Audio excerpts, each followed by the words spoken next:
नमस्कार, आप देख रहे हैं कंज्यूमर अड्डा और आपके साथ मैं हूं विपिन भट्ट। हंटा वायरस, कम संभावना है कि कुछ दिन पहले तक आपने इसका नाम भी सुना होगा, लेकिन अभी दुनिया भर में इसकी चर्चा है। एक लग्जरी क्रूज, दुनिया की सबसे खूबसूरत जगह और 150 यात्री। किसी ने नहीं सोचा था कि अर्जेंटीना के जंगलों से निकला एक सूक्ष्म वायरस भी आलीशान जहाज पर मौत का तांडव करेगा। चलिए जानते हैं कि हंटा वायरस की कहानी क्या है, लेकिन उससे पहले हंटा वायरस को लेकर WHO की सलाह। अटलांटिक महासागर में क्रूज जहाज पर फैले हंटा वायरस प्रकोप से ग्लोबल पब्लिक हेल्थ के लिए जोखिम कम है और ये कोविड जैसी किसी नई महामारी की शुरुआत नहीं है। सोशल मीडिया पे चल रही अफवाहों से सावधान रहें और सही जानकारी यहां पाएं। अब बात हंटा वायरस की। हंटा वायरस की एक जाति है जो प्राकृतिक रूप से चूहों, गिलहरियों जैसे रोडेंट्स में पाया जाता है। हंटा वायरस को पहली बार 1978 में आइसोलेट किया गया था। हंटा वायरस की कई स्पीसीज होती हैं और एक रोडेंट किसी एक हंटा वायरस स्पीसीज को ही कैरी करता है या कर सकता है। रोडेंट में ये बिना लक्षण वाले और लंबा चलने वाले इन्फेक्शंस को पैदा करते हैं। इन्हीं रोडेंट से ये इंसानों या दूसरे जानवरों में फैल सकते हैं। रोडेंट के मलमूत्र, लार या खून, एरोसोल्स, ड्रॉपलेट्स में वायरस रहता है। रोडेंट्स के स्किन या फर से ये ड्रॉपलेट निकलते हैं। इसी तरह ये इंसानों में आ सकते हैं। हंटा वायरस आमतौर पर इंसानों से इंसानों में नहीं फैलता है। इसका एक स्ट्रेन पाया गया है जो इंसानों से इंसानों में भी फैल रहा है, लेकिन अगर ये इंसानों के संपर्क में आ जाए तो दो तरह की बीमारियां पैदा कर सकता है। पहला, haemorrhagic fever with renal syndrome, HFRS। HFRS मुख्य रूप से अफ्रीका, एशिया और यूरोप के हंटा वायरस से होता है और इन्हें ओल्ड वर्ल्ड हंटा वायरस भी कहा जाता है।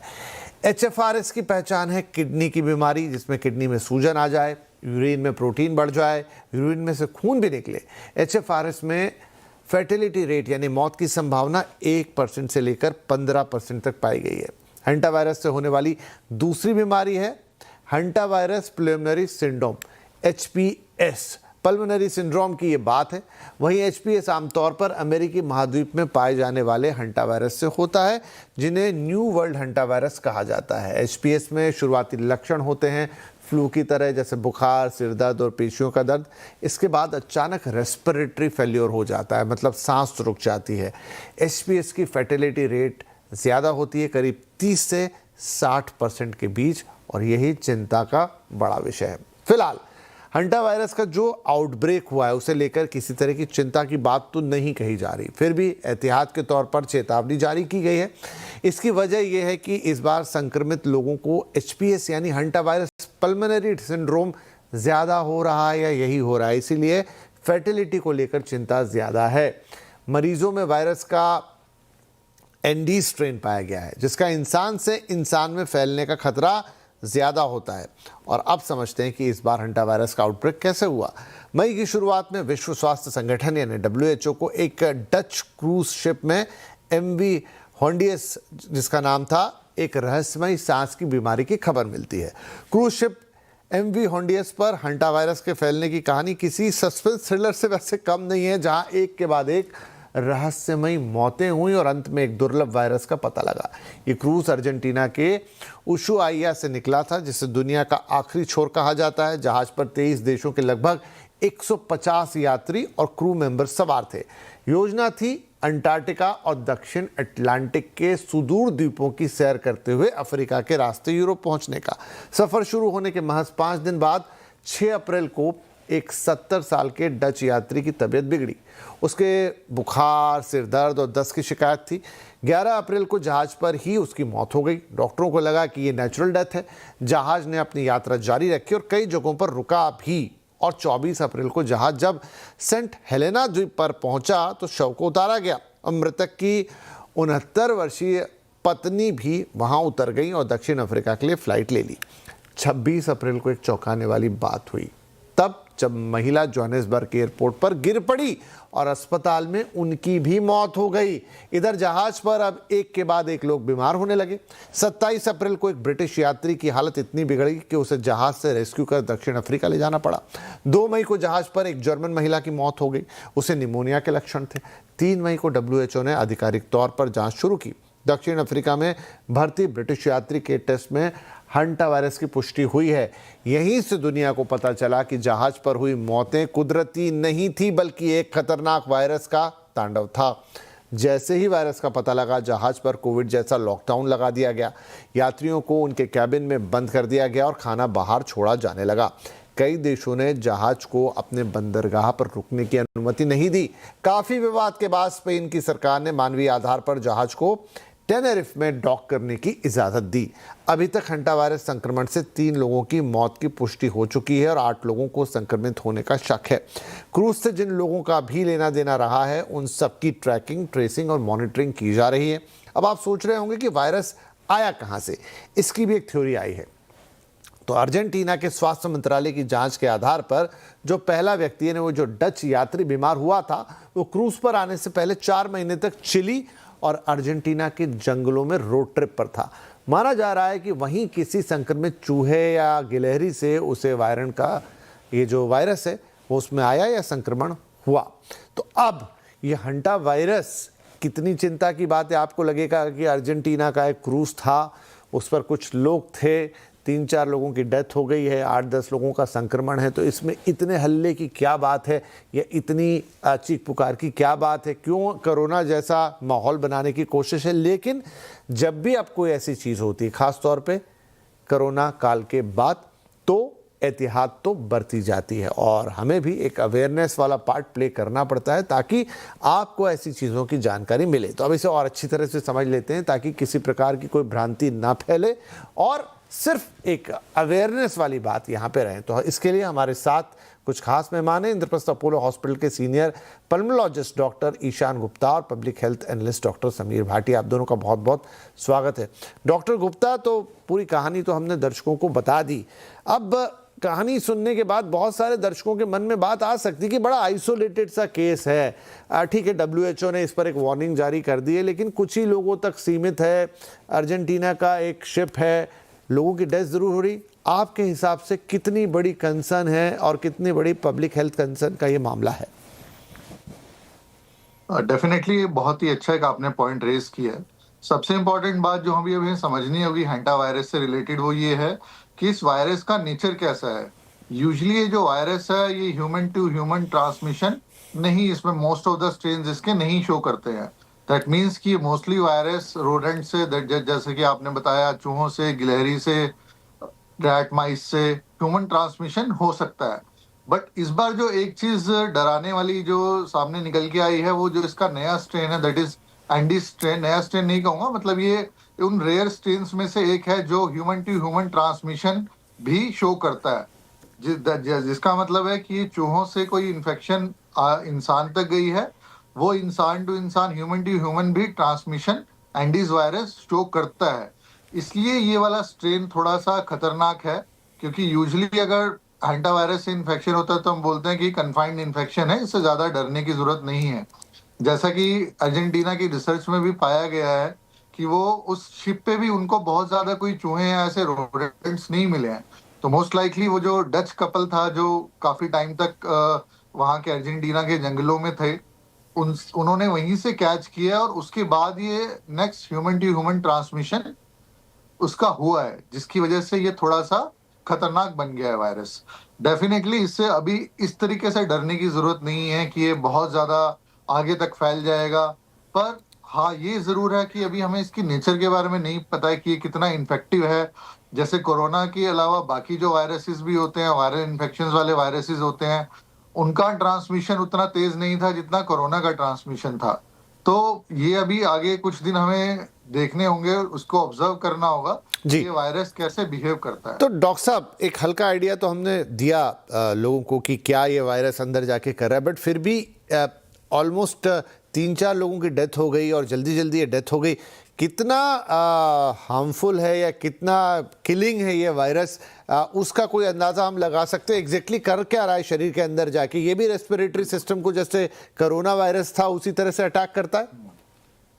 बेसिकली जो इसके मोस्ट ऑफ द केसेस हैं, 80 to 90% of the more than 90% of the cases हैं, उसमें नॉर्मल वायरल लाइक सिम्टम्स होते हैं, जिसका इंक्यूबेशन 1 वीक से लेके 6 to 8 वीक्स तक हो सकता है। दैट मीन्स कि इन्फेक्शन कैच करने के 1 वीक बाद से लेके 6 वीक्स तक भी हमें इसके सिम्टम्स आ सकते हैं।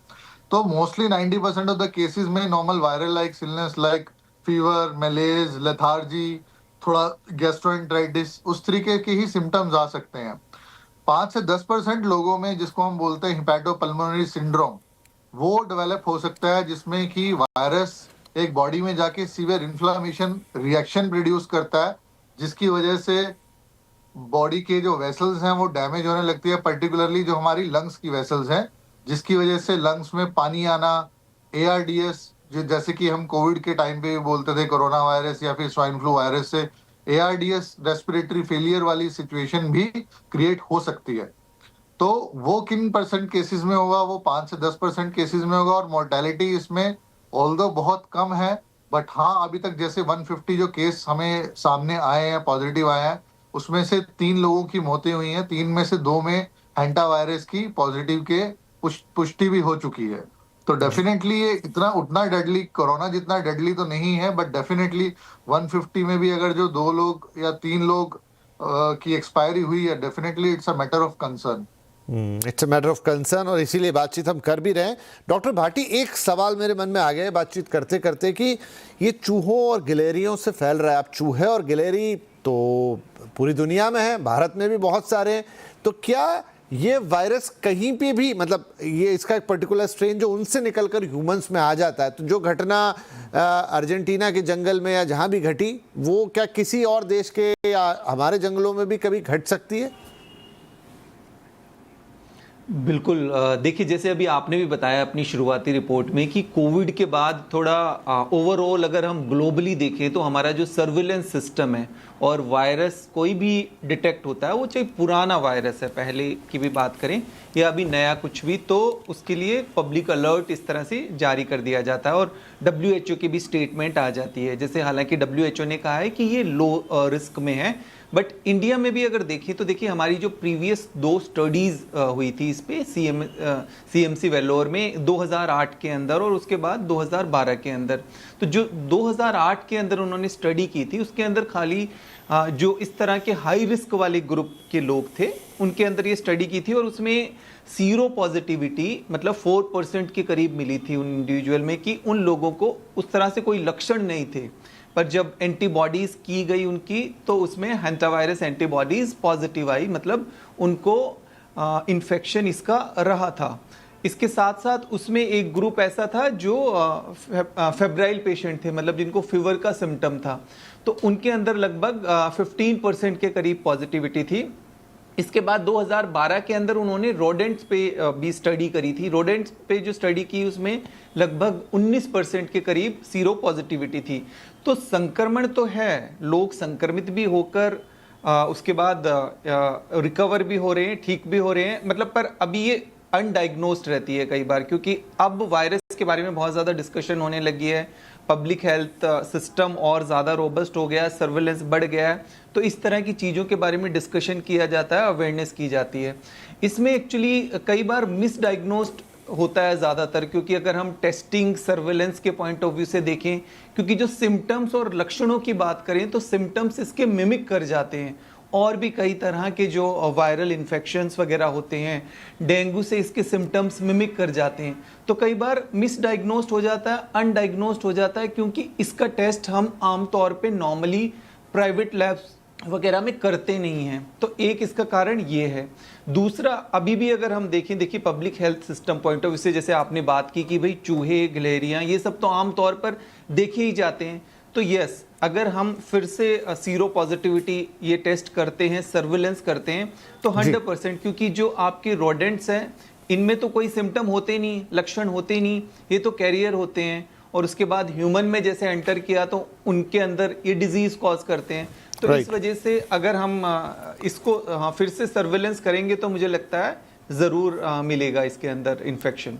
ठीक है डॉक्टर ईशान, एक और सवाल, और वो ये कि अब चूंकि रेफरेंस हमेशा कोरोना का आएगा ऐसी किसी भी चीज़ में, कोरोना वायरस के साथ एक बात थी कि जब उसका इलाज नहीं था, उसने जो भी तांडव मचाया, फिर हमने वैक्सीन ढूंढी और धीरे धीरे और फिर वो तमाम चीज़ें हुई। क्या इस वायरस के साथ भी यही है, इसका कोई इलाज नहीं है आपके पास? जी हाँ, बिल्कुल। अभी भी इसके लिए बेसिकली किसी भी वायरस का या किसी भी एपिडेमिक का इलाज या वैक्सीन तब बनाई जाती है कि वो बहुत ही बड़े लेवल पे हो, प्लस कुछ उसके ऐसे स्ट्रेन हो जिसके अगेंस्ट हम वैक्सीन या मेडिसिन बना पाए। प्रॉब्लम वायरसेस की ये है कि वायरसेस के लिए जितने भी एंटीवायरल हैं वो बहुत ज़्यादा इफेक्टिव नहीं होते हैं, जो कि हमने कोविड के केस में भी देखा है। वैक्सीन अभी आगे इसके अभी फिलहाल के लिए इसके लिए कोई वैक्सीन या फिर कोई भी दवाई अवेलेबल नहीं है। इसमें सिर्फ कंजर्वेटिव मैनेजमेंट या जो आईसीयू मैनेजमेंट है उसी से ही हम पेशेंट को बचा सकते हैं। इसका कोई पर्टिकुलर एंटीडोट या कोई वैक्सीन या एग्जैक्ट दवाई नहीं है जिसको देके हम इसको तुरंत ठीक कर सके। वो सारे ही वायरसेस से करी हुई बीमारियों में, जितने भी इस टाइप की बीमारियां हैं उनमें सभी में यही प्रॉब्लम है। Got your point sir. एक छोटा सा सवाल और वो ये कि ठीक है, ये जहां हो गया, जितने लोगों में जिस तरीके से कोरोना फैला था कि आपके यात्री एक देश से दूसरे देश जा रहे थे या इधर से उधर जा रहे थे, क्या इसका भी स्प्रेड मैकेनिज्म, क्योंकि कोरोना की एक बहुत बड़ी ताकत थी कि बहुत तेजी से स्प्रेड होता था, एयर टू एयर स्प्रेड हो जाता था, क्या ये भी उसी कैटेगरी के आसपास है, वैसा ही है बिहेवियर में? देखिए, इस टाइम पे ये बोलना बड़ा ही मुश्किल है क्योंकि ये फर्स्ट आउटब्रेक है इस टाइप के वायरस का जिसमें ह्यूमन टू ह्यूमन ट्रांसमिशन से इतने लोग इफेक्ट हुए हैं। तो ये देखना होगा कि ये क्या कोविड की तरह बिहेव करेगा। इसमें हमें डरना भी नहीं है कि ये सोच के कि ये बहुत ही फैटल बीमारी है या फिर कोविड की तरह आउटब्रेक होगा। डेफिनेटली कोविड जितना इन्फेक्टिव या कोविड जितना जल्दी एक दूसरे से ट्रांसमिट होने वाला तो नहीं है, बट हाँ, ये कहना भी बेवकूफ़ी हुई कि ये वैसा बिहेव नहीं कर सकता, क्योंकि इस टाइम हमें इसको ऑब्जर्व करना है। नेक्स्ट 2 to 3 मंथ्स में हमें पता लगेगा कि ये कितना फैल रहा है, कितनी इसकी इन्फेक्टिविटी है। ये बहुत एक इनिशियल स्टेज पे है, तो इस स्टेज पे हम सिर्फ प्रिकॉशन ले सकते हैं कि वो फैले ना। जो हमें उसके लिए प्रिकॉशंस लेने हैं, जो उसके लिए से शिप अवॉइड करना है, क्लोज एनवायरनमेंट अवॉइड करना है, जो लोग ऑलरेडी इफेक्ट हुए हैं उनको आइसोलेट करना है, गवर्नमेंट ने क्या उसके लिए स्टेप्स उठाने हैं, उस पर मुझे लगता है हमें कॉशियस रहने की ज़्यादा ज़रूरत है, जबकि घबराने की अभी ज़रूरत नहीं है। बट हाँ, इसको लेके हमें उतने एहतियात और प्रिकॉशंस माइंड में रखना है। कोविड के बाद से जैसे आपने बताया कि सब लोगों में पैनिक क्रिएट हो गया है, तो पैनिक से ज़्यादा अगर हम उस चीज़ का ध्यान रखें कि हम कैसे इसको प्रिवेंट कर सकते हैं, वो एक ज़्यादा इंपॉर्टेंट फैक्टर होगा और कॉशियस रहना है बस इसके लिए। जी राइट। तो हमेशा अब देखिए, पेंडेमिक हमें ये तो सिखा गई कि हेल्थ हाइजीन क्या होता है और किस तरीके से आपको इन सारी चीज़ों को करना है, तो ये तो हम सब जानते हैं। और सबसे अंडरलाइन बात यही है कि आपको कॉशियस रहना है, आपको हमेशा सजग रहना है। छोटा ब्रेक लेते हैं, ब्रेक के बाद कुछ और सवाल होंगे इससे जुड़े हुए कि इतने सारे वायरसेस आते रहते हैं, तो उनमें से लाखों में से एक ही उस लेवल पे जाता है जैसा हमने कोरोना को देखा, क्योंकि वायरस तो रेगुलरली आते हैं, ये भी उन्हीं में से एक है। और कितने चांसेस है कि ये बढ़ के उस लेवल पे या उस लेवल पे ना बढ़े, लेकिन एक कॉन्टिनेंट पर्टिकुलर को पकड़ ले, एक देश पर्टिकुलर को पकड़ ले, वो भी बड़ा मेजर हेल्थ कंसर्न होगा। तो समझेंगे इस थ्योरी को भी इस छोटे से ब्रेक के बाद।